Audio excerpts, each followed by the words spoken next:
Olá, gente. Bom dia para vocês. Bom dia. A gente vai. Aí. A gente vai ler Neemias 10, tá? Então, a gente vai ler Neemias 10 e vamos orar?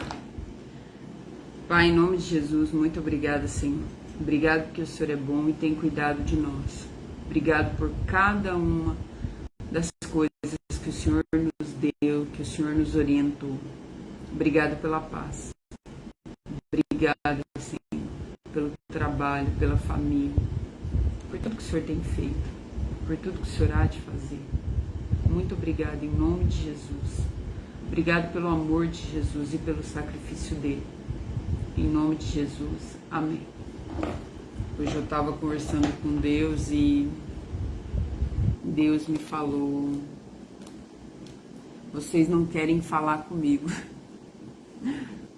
Vocês não querem falar comigo e acham que vão conseguir se guiar. Uau. Eu que sou conhecedor de tudo, sabe? Eu que sei todas as coisas. Como vocês acham que vão se guiar?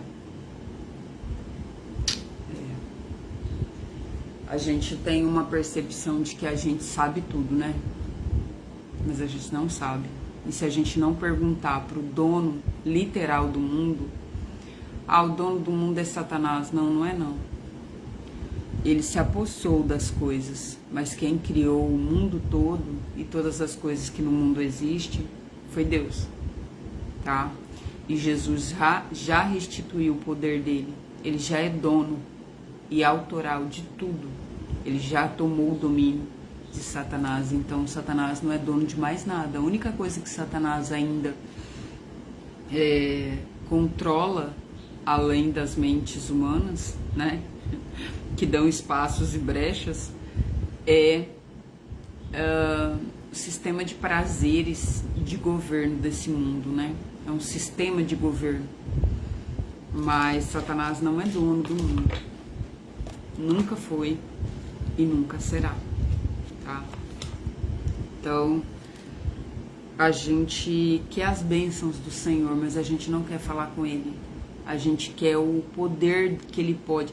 E uma coisa muito séria, que a gente pensa, né? Tô falando de pessoas cristãs, que por a gente andar em santidade, por a gente andar na lei de Deus, por a gente andar corretamente, Deus é obrigado a nos abençoar. É mais ou menos assim que a gente se sente. Eu falo por experiência própria.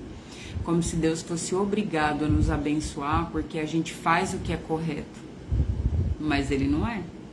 Assim como Ele não é obrigado a abençoar um papel de casamento de pessoas que casam em fornicação, Ele também não é obrigado a abençoar as pessoas porque as pessoas estão fazendo aquilo que Ele manda na Bíblia.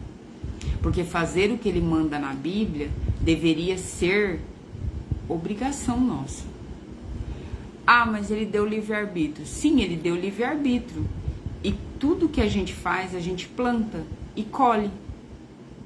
Tem colheita. Então, estar andando com Deus, a maneira que Ele manda a gente andar, significa que vai haver uma colheita, sim. Mas Ele não é obrigado a nos abençoar. Ele nos abençoou por amor. Mas aí a gente fica pensando que Ele é obrigado. Não, porque eu tô fazendo tudo certo. Não, porque muitas vezes a gente questiona, né? Eu já questionei Deus. Pô, Deus, eu tô fazendo tudo certo. E daí? É colheita. Eu vou ter uma colheita, obviamente. Mas Ele não é obrigado a nada. Ele não é obrigado a nada. A gente tem que passar do estar com Deus pelas coisas que Ele pode dar, do estar com Deus por amor a Ele.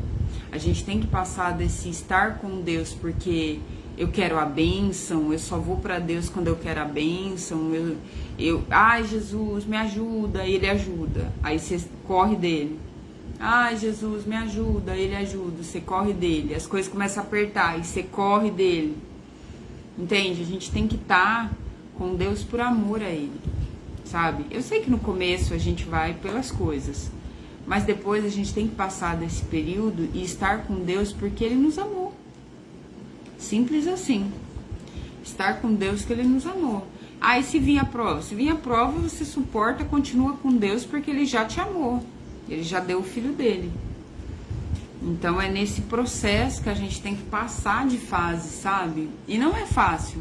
Não é fácil você passar dessa fase, mas é necessário, tá? Então, hoje eu ouvi claramente, vocês não querem falar comigo e vocês acham que vão conseguir se guiar. Como? Se eu sou conhecedor de todas as coisas. E aí eu me incluo nessa, né? Não quer, quando a gente não quer obedecer, a gente só se lasca, tá? Então, eu estou obedecendo, mesmo que não seja fácil, mas eu estou obedecendo aqui que ele me manda. Então, ó, capítulo 10, a gente vai ler de Neemias. O povo assina um acordo. Por causa de tudo isso, né, nós viemos de ontem, só um acrescentar, libertação espiritual é para que a gente viva melhor aqui na Terra, tá? Então, por exemplo, eu sou cristão, eu não acredito nisso. Tudo ok. Você vai ter sua salvação, você vai para Jesus, vai continuar sua vida em Cristo, mas a perturbação aqui na Terra é exatamente para tirar essas ligações espirituais e te dar qualidade de vida aqui na Terra, sabe? De você ter paz mentalmente, de você não ter acusações de Satanás contra você. Então a libertação espiritual, ela te ajuda a viver melhor aqui na Terra, a quebrar tudo isso aqui na Terra. Porque você vai para a glória, mas quando? Né? Quando você vai para a glória? A gente não sabe, tá? Quando vai morrer. Né? Só se o próprio Deus nos avisar, ó, você vai morrer com tantos anos. Ele avisa, tá? Ele diz pra gente com quantos anos a gente vai morrer, não pra todos, pra quem ele decide dizer. Então você sabe por ele, tá? E tomara que a gente tenha muitos anos de vida, né? Anos maravilhosos de vida. Então,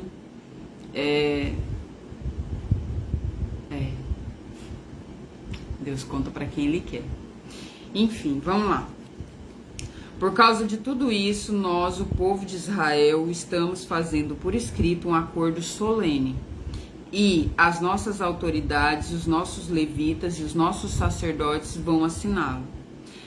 O primeiro a assinar foi o governador Neemias, filho de Acalias, e depois Edequias.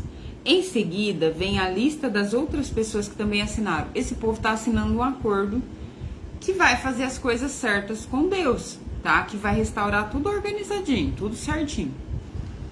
Sacerdotes: Seraías, Azarias, Jeremias, Pazur, Amaria, Malquias, Atus, Sebanias, Maluque, Marim, Meremote, Obadias, Daniel, Gineton, Baruque, Mesulam, Abias, Miamim, Maazias, Bilgai e Semaias. Levitas: Jesua, filho de Azanias, Binui, do grupo da família de Enade, Cadmiel, Sebanias, Odias, Quelita, Pelaias, Anã, Mica, Reobe, Asabias, Zacur, Serebias, Sebanias, Odias, Bani e Beninu.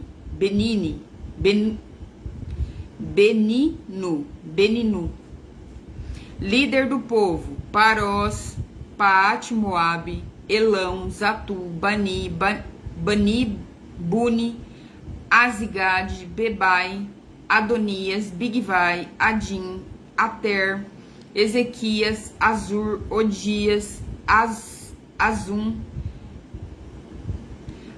Bezai, Arife, Ananote, Nobai, Magpias, Mesulam, Ezir, Mesesabel, Zadok, Jadua, Pelatias, Anã, Anaías, Oséias, Ananias, Assub, Aloés, Pileá, Sobeque, Reum, tá acabando, Assabiná, Maceias, Aías, Anã, de novo, Maluque, Arim e Bana.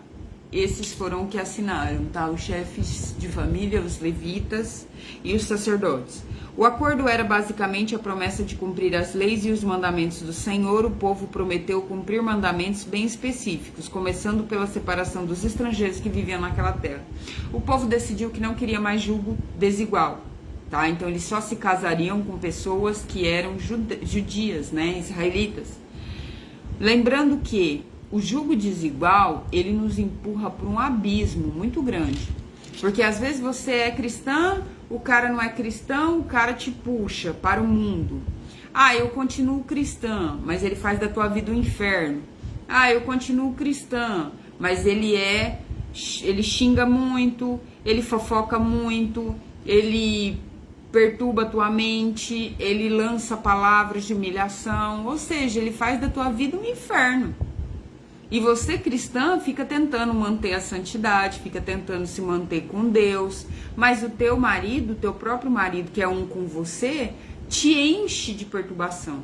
É pro próprio capeta, o próprio diabo te perturbando dentro da sua própria casa. Então é infernal. O jugo desigual, ele é infernal, literalmente, tá? Um mau marido, um homem que não ama, assim como uma má mulher que não ama a Deus, não tem capacidade de amar você por completo, entende? É óbvio que Deus restaura, tá? Se você se ajoelhar e orar com muita fé, mas você tem que ter fé para levar seu casamento e tem que ter fé para orar por essa pessoa. E geralmente não é fácil, porque o diabo não brinca em serviço, então ele usa essa pessoa que está dentro do seu próprio lar para te perturbar. Então, mulheres atormentadas por um casamento ruim, elas não conseguem ficar claramente em Deus. Elas ficam perturbadas, entende? Então, elas lutam para manter a fé e lutam com o próprio casamento. É isso, gente. Essa é a realidade. Ah, elas não são cristãs? São cristãs perturbadas. São cristãs perturbadas. São cristãs que precisam muito de Deus, tem que ter uma força gigante para poder levar a fé dela e ainda levar o Satanás que usa o próprio marido contra elas, tá? Ah, mas a mulher santifica o homem. Mas elas passam uma luta infernal para poder santificar esse cara que tá ali fazendo tudo de errado, literalmente xingando, usando a boca dele contra o próprio casamento. Essa é a realidade, gente. Essa é a realidade. Não é fácil. Não é fácil você ser cristã e ser casada com um cara que não é cristão. Não é fácil. Você luta 2 vezes. Então, esse povo aqui vai assumir um compromisso de não fazer isso, tá? Então, como diz o pastor Cláudio, macumbeiro com macumbeiro, cristão com cristão, os budistas com os budistas. Por quê? Porque sempre um que não acredita naquilo que você acredita vai te puxar contra, tá? E como o casal, ele é um só através do ato sexual, as ideias, os pensamentos, tudo que o outro vai te invadindo, não tem como, vai se misturando, vai se fundindo. Então, se o marido é fofoqueiro, a mulher se torna fofoqueira, mesmo cristã. Se o marido é pessimista, a mulher se torna pessimista e ela vai ter muita dificuldade de ter fé, porque mesmo cristã, o cara vai contaminar, ou a mulher vai contaminar a pessoa. Você se torna um só com o outro, entende? Se o marido tá lotado de demônio, a mulher cristã vai santificar o cara? Será que aqueles demônios não vão agir? Ela pode até santificar ele, mas será que aqueles demônios não vão agir no casamento? Ah, só porque uma pessoa é cristã, ela vai conseguir combater as brechas que o outro dá. Não, claro que não. Porque salvação é individual e cada um abre brecha para si. Então, esse marido que está abrindo brecha, esses demônios entram e atacam o casamento. Se não fosse assim, o adultério não abriu uma brecha para demônios entrar. Entende? Então, um arruma a casa, é como se um tapasse o teto e o outro abrisse buracos no teto.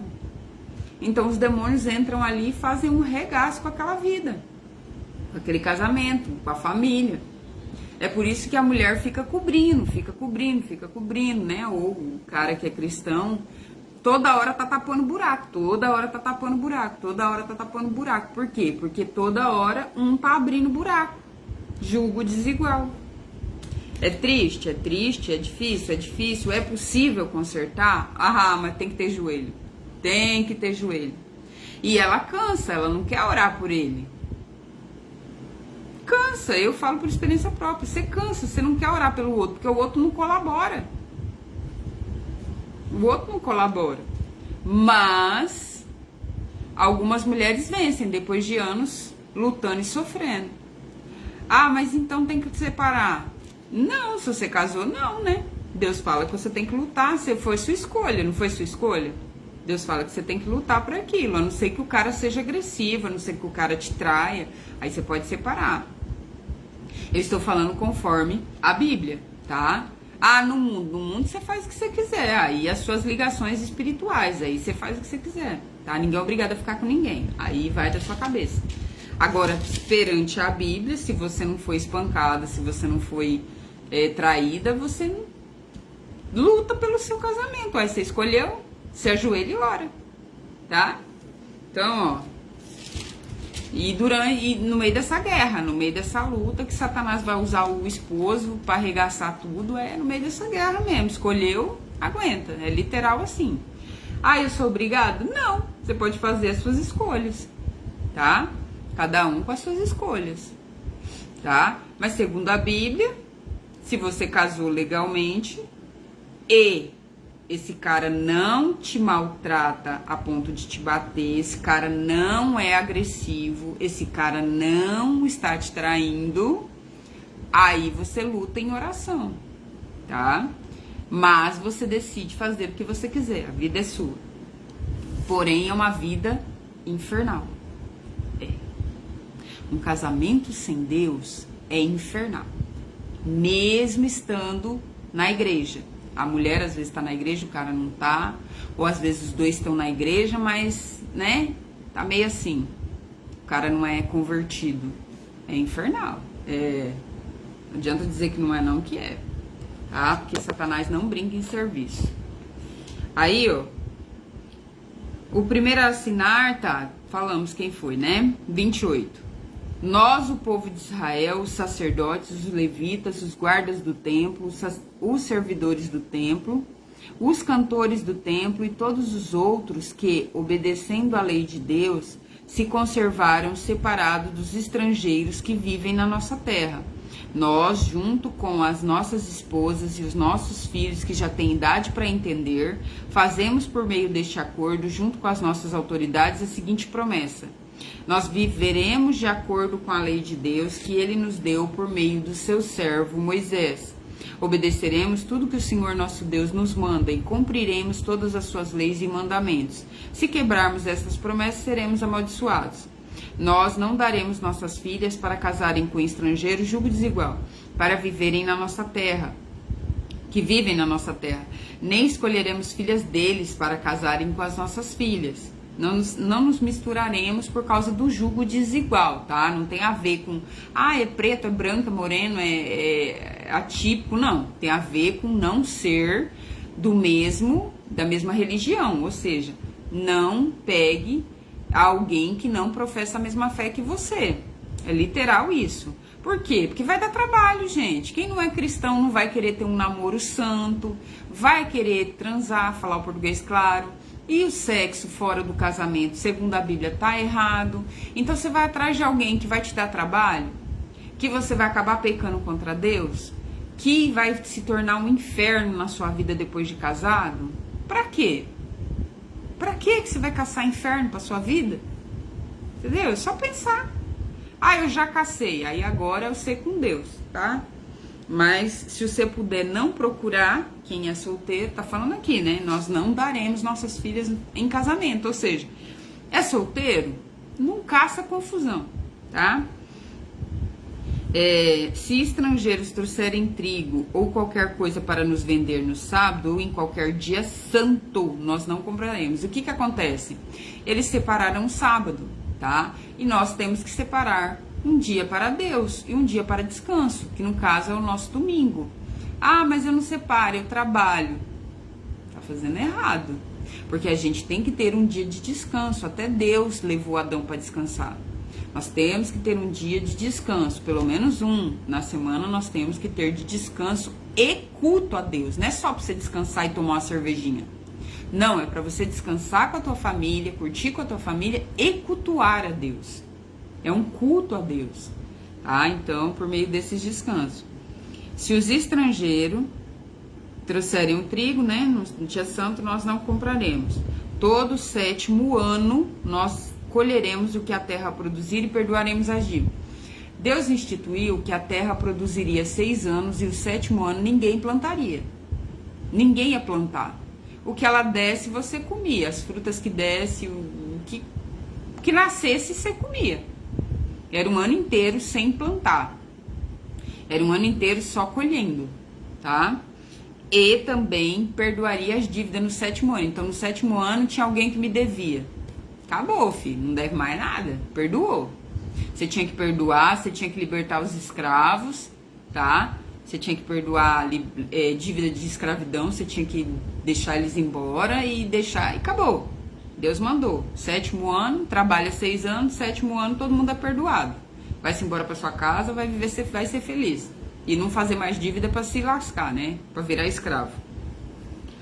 Então, ó, cada um de nós contribuirá todos os anos com 4 gramas de prata para ajudar a pagar as despesas do templo. Então, eles se comprometeram com o templo. Se comprometeram a dar o que... as ofertas, os dízimos e as festas que teriam, né? As festas que teriam ali da religiosa do templo, eles se comprometeram a pagar.